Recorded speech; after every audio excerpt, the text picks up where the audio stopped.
Tracy with Watch Kansas, and today we're in Leavenworth City, and we're talking with April about the petition that some of the citizens of Leavenworth County and Leavenworth City have to get rid of the mask mandate because of its lack of constitutionality. April, do you want to go ahead and introduce yourself and Sure. explain a little bit about what your petition is and why you started this and how many signatures you have at this point? Absolutely. So my name is April Cromer, and we actually started the petition after a rally that another patriot had.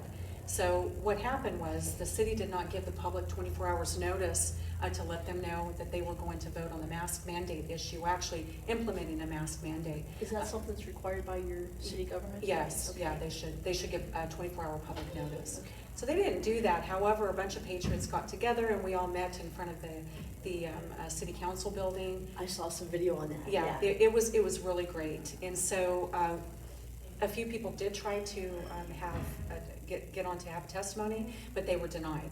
So that kind of prompted a little bit of conversation within the crowd, and what we had talked about was, you know what, there's got to be a way that we can fight this issue, because they're not looking out for the best interest. So even though there was probably 200 citizens that emailed the city councilman, I know I was one of them, I never got a response from any of them. I think only one responded back with concerns, and he was the one that voted against the mask mandate, Jermaine Wilson. So what you're saying is that your city council is completely ignoring the citizens? Yes. They're not responding, they're not talking to, they're not giving notice of meetings so they can attend, or they can, and they're not allowing them to speak at the meetings? That's correct. Is this a government of the people, by the people, for the people? Yes, ma'am, it is. No, I mean, with these rules, is this the way a government of the people, by the people, and for the people should be reacting? No, they should absolutely be considering the people. And so that's why we have elections and we elect people into those positions so that they can be our mouthpiece, even with local governments, state governments, and even in the federal government. However, what we're seeing is a shift of, it's a power hungry thing. So what happened with the petition, a lady was actually speaking to me in the crowd, and she said, you know, I really wish we could develop some sort of petition, and then it got my wheels spinning a little bit. So I went home and I drafted a petition, and I had a couple of friends look at it, a couple of attorneys, and had them take a look and made a couple of revisions, and we decided to go ahead and start implementing the petition. So the very first signature I had was December 3rd. And we have 180 days from that time to file it. But thus far, we have over 1,000 signatures, and that is between Leavenworth, Lansing, and Tonganoxie. Okay. We're getting ready to file with the city of Leavenworth. We have enough signatures to file for that. Now, if someone wants to sign this petition, is there an email or something that they can do to get someplace they can get a hold of you, so that way you can meet them and they can sign the petition? Absolutely. So we have some information out on Facebook. Okay. There's an email group that we have as well, where they can email Mac, and he's a part of the We the People email group, or they can email me as well. We have 3 businesses that are also hosting. Can you give, just doesn't really matter which one of them, but can you give one of the contact information? Sure. So people know, and then we'll also put it'll be on the bottom of your screen right there. Okay. So if you want to sign the petition, you can call me at 719-431-3942, or you may email me at 322meandyou@gmail.com. Yeah. So what happened was we had a meeting, and I invited a bunch of patriots that were like-minded, and they went out and got circulators, and we have over 40 circulators. Your city council is not working for the people. They're Right. not addressing you, they're not speaking to you. All they're doing is sending out mandates. They automatically expect you to acquiesce to. That's with correct. no conversation. And you said that we've got the email address. Do we want to go ahead and give that one more time, just to make sure everybody can hear that? Sure. So you can contact me. I'm April Cromer. My phone number is 719-431-3942, or you may email me at 322meandyou@gmail.com. Okay, thank you, April. Now, with this, how many signatures did you have to have to? So how the statute reads is you have to have a certain percentage depending on what class the city is. So for example, and it would be a percentage of the last municipal election. So for Okay. example, Leavenworth is considered a first-class city, so they require 25% of the voters or signatures from the last municipal election. Wow, that's a Right. lot. You did great in a small time. So Yes. basically 25% of the number of people that are actually That's active correct. in city government. Now, if you don't wear a mask, if I go into, we're gonna use something pretty generic, if I go into the Walmart and is there gonna be a policeman saying they're checking to see if I'm wearing a mask? You know, honestly, there's a lot of businesses that are not complying or adhering to the mask mandate, only because I think it would be utterly impossible for our police to enforce that. And for one, I think that having our public safety officers having to enforce a mask mandate is absolutely a gross waste of our tax dollars. They have other things that they need to be doing.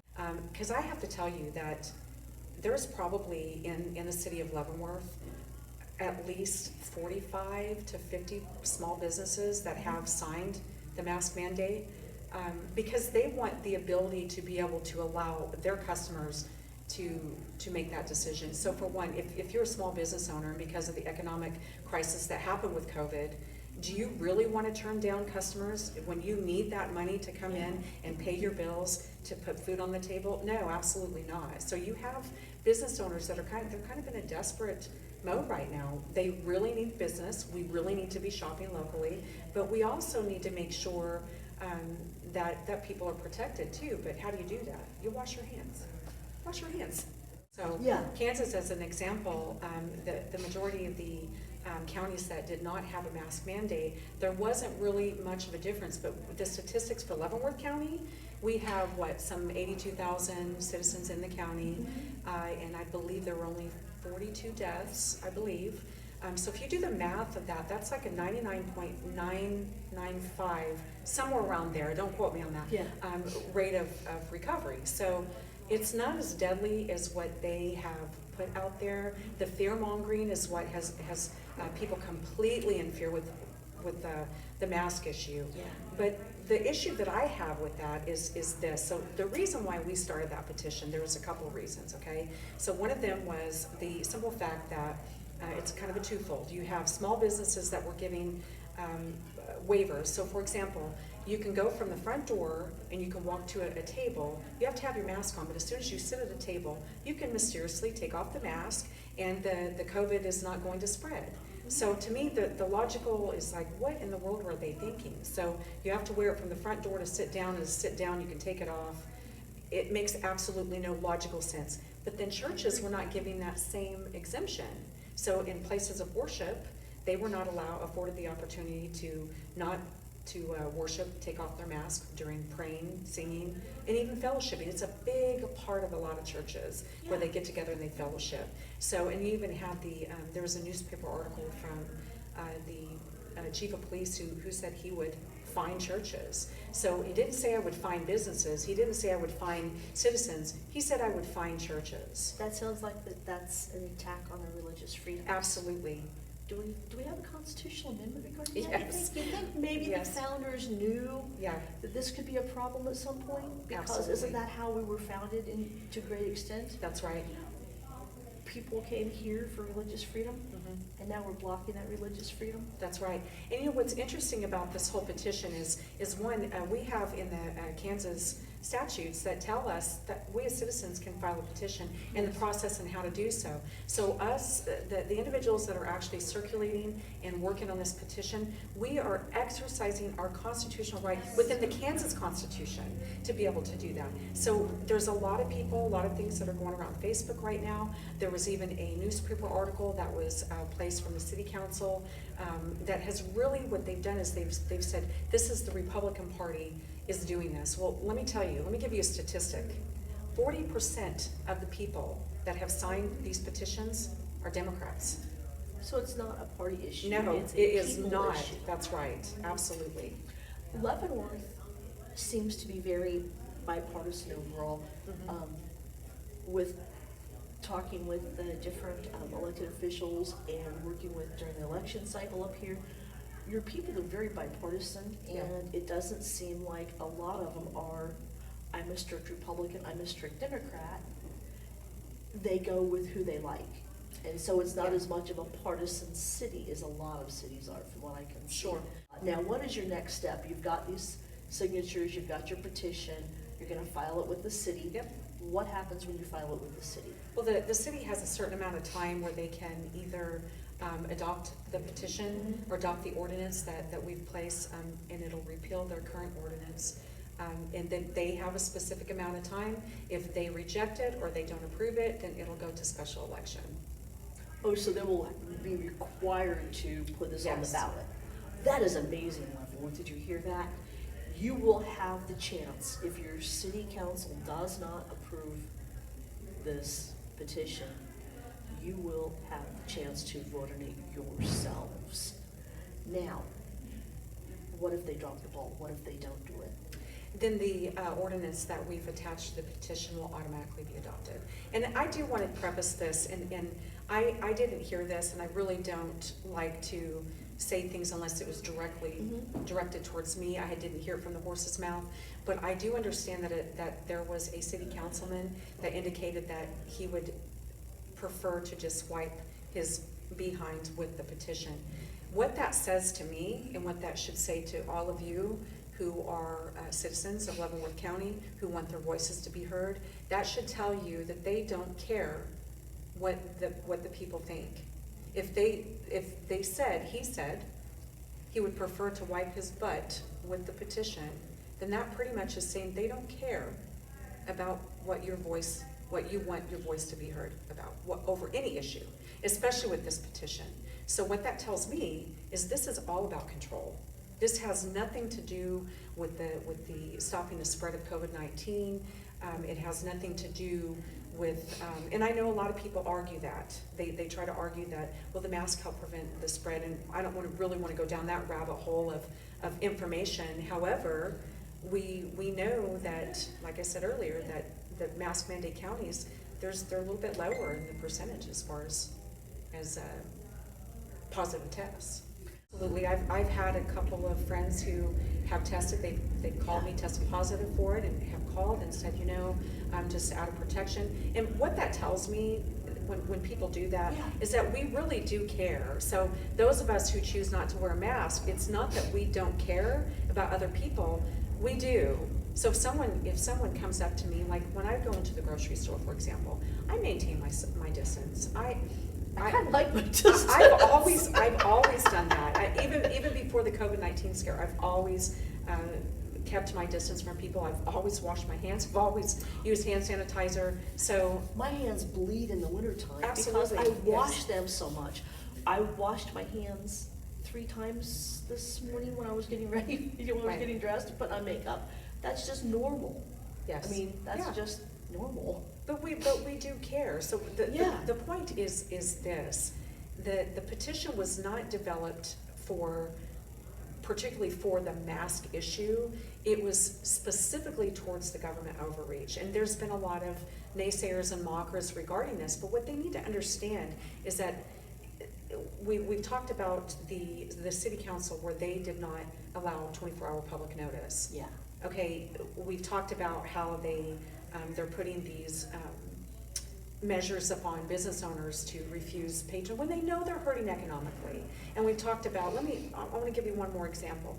So those particular examples, we can see that there's a government overreach. Let me give you one more example. This is a couple of things that have really been weighing heavy regarding this petition that people really need to look at. Number one, I know a small business owner who they have like a business where they have recreational sports, okay? And according to the ordinance and according to the HB 2016, they have to have a governing body over them, like for these businesses, in order for them to receive a mask waiver, okay? Define a governing body. Would that be if I own a business and with my significant other, are we the governing body? I would think so. I would believe that you are your own governing body, but the way that they've made it is that it almost has to be like in a corporation setting. So you have to have a board of directors to oversee. So only affecting larger chain type businesses in a Yes. positive manner. That's right. So you have small businesses that are being denied these waivers because they don't have a quote governing body, but the same similar type business, but in a corporate setting. So for example, we have a health facility here. They were afforded a mask waiver for their group activities, recreational activities, but the same small business that has a very similar type of business was denied. But I do agree with you, governing body would be the two owners. If I'm governing it, I'm governing That's my right, business. that's right. Now, if I don't wear a mask and the mask police stop me, what's gonna happen? They'll give you a ticket for, technically, they say they're gonna give you a ticket, but technically they should give you a warning. Okay, so if they give me a ticket, what if I go to court and say, here, I'm not going to pay this, am I gonna go to jail? Are we You know- gonna go to jail over that, what, $5 fine? Right. I would think that, it really depends on what the motivation is, because if you look at it that way, but to answer your question, no, I don't know what they would do, because they didn't outline it in their municipal code. So there's nothing in the city code to enforce the mandate they put in place or the penalties they put in place? Not that I'm aware of. Okay. So it's very possible that they would treat it as like a traffic ticket, where, so if you get pulled over with a traffic violation, they'll give you a warning, depending on how far over the speed limit. Yeah. They'll give you a warning, then the next time they'll give you a ticket, and then they'll continue to give you a ticket. And I don't know of anyone that has been issued a ticket. I really honestly believe that the police has greater things to do than to walk around becoming mask Nazis, so to speak. Yeah. That brings up a really good point too, because there's a lot of people out there that have medical issues that would prevent them from wearing a mask. I have one, and it's very difficult. So they really need to understand that it would be, what's the word I'm looking for? It's against the Privacy Act for me to say to you, I need to see your medical record. If I walk into your store and I don't have on a mask and you tell me, ma'am, you need to leave, and I say, I have a medical condition, and then you want me to show my medical condition. No, what I will do then is I would challenge the Privacy Act issue. Exactly. If the police want to issue these unconstitutional edicts for mask mandates, and they tell me that I have to go to court to show my medical record, I would say to them, subpoena my medical records. If you require someone to show that they have a medical condition, then the onus needs to be on them.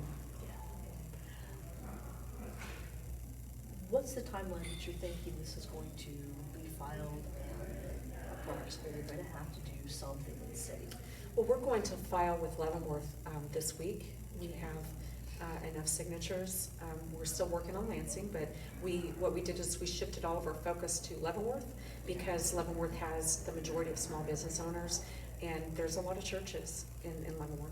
Now, this wasn't a county mandate, was it? This was a city mandate? This was a city council, so it was a city mandate, yes. Okay, The county is still has an exemption, so Right. we don't have a mandate Right. in the Leavenworth County. Now, so Leavenworth City adopted a mask resolution? Yes, mask Leavenworth mandate, City. And Lansing did also? Lansing did about a week after, and their ordinance was word for word of Leavenworth, and same with Tonganoxie. So we know that they pretty much, between their city governments, passed around the same language. They were exactly the same language. The only thing that was unique to each one of them was changing the name of the city. So, so we know that they're all communicating. And what that shows me is that the city government has no respect for the county government, because our county has done the right thing by indicating we recommend that you wear a mask, but they don't want to mandate it. Because how can you police it? Number one, we're showing this has been in effect since December. People are still not wearing masks, and people are not going to wear a mask. There's a majority, a silent majority, that are against it, and we've proven that through all the signatures. And like I told you before, this is really, it's not a Republican Party thing whatsoever. This is a group of people, Democrat, unaffiliated, Republican. It's the citizens that are fed up with the government overreach, with the abuse of power, and with all of the false information, the false narratives that are being placed out there to keep people in fear. People want to be free. They're tired of what's going on. I really am, I'm struggling with the fact that there has been so much hate rhetoric out there towards people who don't wear masks, and they don't even understand. People are passionate about the fact that they believe that this is government overreach, but those same individuals that are passionate about not wearing a mask also do care about other citizens. I've had people attack me for not wearing a mask, and it's like, if you're that scared, really, just stay home. Because these business owners that are out here, these churches that have been compromised on an economic level because of this issue, they want to be able to keep their churches open. They want to be able to keep their businesses open. There was one business owner I know that indicated she was going to take her business across the river and go to Missouri and make it like a threatful. If you want to do that, do that. That's your prerogative. That's your ability as a free American to be able to take your business wherever you want. At the same note, these business owners that are allowing people to come into their businesses without a mask is their choice. It's their private business. They own their business. This mandate is not a law. It's basically a policy. They've placed this in which the ordinance is supposed to expire at the end of this month. So there's a lot of people saying, well, you guys are wasting your time. No, because this petition actually addresses any future mandates should they try to implement further mandates upon the citizens. A lot of these mandates have expired and they've been extended immediately. Yes. And we're sure this one will too, because they're going to extend the emergency declaration for the state. So They decided that? Yeah. I'm over this. Yes, yeah, they did. Actually, I think they're going to vote on it next week. There was something I read in the Leavenworth Times indicating that they wanted to extend it through the end of March. So the legislators will vote on it this week. So we'll know definitively by this week actually. I don't think that COVID is anywhere near as serious as the ramifications of the lockdowns and masks and the stay-home orders and everything else.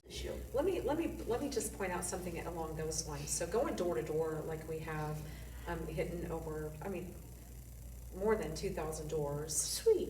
Or so. A lot of people aren't home. Yeah. When you go knock on these doors, but there's a lot of people that have been isolated, and they are so happy to have someone come to them and talk to them.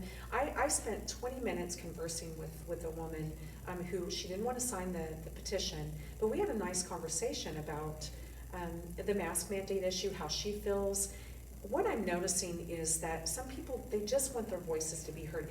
Even if they don't agree with the petition, we've still had people that have signed it because they want to be able to vote on it. Yeah. They want to have their voices to be heard. What's happening is you muzzle the mouth of its citizens, you keep them at home, you're not hearing from the people that way. So to me, we need to understand that we've got to look out for one another, and this petition is not saying I don't care about you. Oh, no. I do care more than... Absolutely. I care about your freedoms. Yes, I care about your freedoms, I care about your health, I care about your voice. Absolutely. Because that's what this nation was founded upon.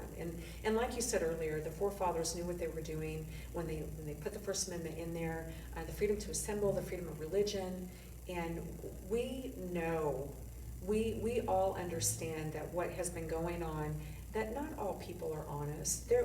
We've been under corrupt governments. We understand that. We've seen the abuse of power in the governments. And we want our voices to be heard. We're not trying to hurt people. We're not trying to say that if you want to wear a mask that you're wrong. Oh no, please do. Absolutely. If people want to wear masks, wear them. But what I am very disheartened about is the fact that there is a group of people out there, and I don't think they consider themselves a group, but they have prided themselves in being very hateful to those of us who have actually threatened to boycott and businesses in this city. That is the last thing you should do. If you have a business owner who does not want to force their patrons to wear a mask, that's their private business, they have the right to be able to make that decision. And just as if another business owner decides, hey, I want all my patrons to wear a mask, that's great. If those of us who don't want to wear a mask, we realize that that business owner will make you wear a mask, I won't shop there, and that's okay. It's okay to be different in this time, and I think what we need to realize is that all of us, and even the people that I've spoken with, we're not that much different. We all want our voices to be heard. But I think that's what it comes down to. If your city council is refusing to allow you to speak, that mask isn't as much muzzling germs as it's muzzling the people. It absolutely It's muzzling is. your communication, Yes. it's muzzling your voice. And I think that's what most of us have the biggest problem with. It's not that you're masking your face, it's that you're masking your voice. Absolutely. I agree 100%. There is one more issue that I wanted to talk about that I think is very important that people need to understand. You know, in the business that I was in before I retired, any individual that wore PPE, personal protective equipment, they had to be trained on the use of and the removal of and disposal of. So what we're seeing is when we have the city councils taking, you know, the public health officer wanting to implement and influencing city councilmen and women, to implement these mandates, they want everyone to wear PPE. However, you have citizens, just normal citizens, who have not been properly trained on how to put it on, how to take it off, and how to dispose of it. Let me tell you why. You can go out here in the city of Leavenworth and on any given day and look down and you will find masks all over the streets. So if this virus is as biohazardous as they say, what is the city going to do to remove that? Because in any environment that I've been in, when there was something that was considered infectious, like in the infectious disease world, you would have to take extra precautions to remove that. That requires more tax dollars. And if they're going to place mandates upon its citizens, the city should be providing people with the proper. Let me give you an example. I have a friend who is in a government position, and they were issued masks. Okay. So the masks that they were given, that they wanted everyone to wear, you look at the tag and one says made in China, not for medical use.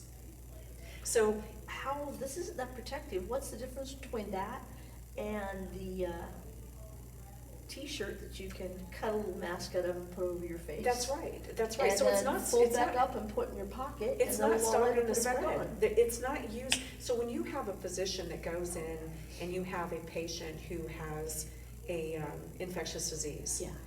A physician or a nurse is gonna mask up because that individual has an infectious disease, right? Yes. So they're gonna take that mask off after every encounter. So if you have infectious disease and I'm a doctor, I go into your patient room, I'm gonna put that mask on. When I leave, I'm gonna take it off and take off the gloves the way that I'm supposed to, and put on a new mask with every encounter with patients. But what they're telling us is to wear this filthy mask that most people don't wash, to walk around, and you have to put it on before you walk into a restaurant, and then when you sit down, you can take it off, and their hands are touching the mask. I mean, this is where we carry a lot of Oh, yeah. germs and everything else. I'll give an example. My husband and I went to a restaurant in KCK, and we were told, actually, it was North Kansas City. Okay. And we were told, you have to wear a mask to go in. So within not even 6 feet, it was probably about 4 feet, there was a table of 20, right there without a mask on, right? Sure. So they want us to wear this mask from this front door. There's a table here. We walk past this table of people without a mask on. So if it is that contagious, us walking by You're all infected if somebody has it, yeah. from the people without a mask. Sure. So their logic doesn't make any sense to It me makes whatsoever. none. It makes no sense. So with that being said, like getting back to the biohazardous, the city really didn't think it through when they made a mask mandate. Now we have a little problem. Now we have a little problem, and we have more citizens that are in fear. What are they going to do about it? Do they have a plan? I haven't seen anything. So that's the big question. How are they going to deal with this mask littering problem? How are they going to deal with that? Who's gonna go pick it all up? That's a very good question. I don't want to I'm pick it not up. going to. That's right. So it sounds like overall, the issues have nothing to do with actually wearing a mask or not wearing a mask. The issues that we're dealing with here and in many other parts of the country are voices not being heard, government overreach above and beyond constitutionality, Yes.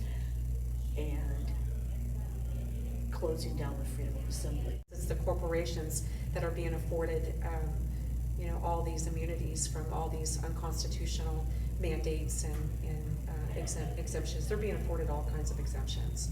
So, and I will preface this also, when I found out about the small business owner, I was in shock. Yeah. I had no idea that the city was actually doing that. And it actually planted a seed in me where I'm like, I cannot believe. To me, if that is not a perfect example of government overreach, I don't know what is. I don't know what is. The newspaper article that was put out where the chief of police indicated that he was going to ticket churches, but he didn't mention businesses and everything else. To me, if that is not a government overreach, I don't know what is. People need to wake up. They need to realize that we do have rights under our current Constitution. Stop being afraid. Stand up for your rights and do something about it. This petition is doing it the legal way. We're not going above and beyond anything that our Kansas Constitution, our U.S. Constitution doesn't allow us to do. It's written in the Kansas Revised Statutes, and we're following the law on how to overturn this ordinance. And I think that's the best way, working within the law, Yes. even if the law wasn't implemented within the legal ramifications, such as Right. not giving the 24 hours notice. I really admire the work that you guys are doing with this, and the fact that you are working within the law to change the laws. Absolutely. And that's the way America was designed, not what America was designed for. That's right. That's right. Thank you so much.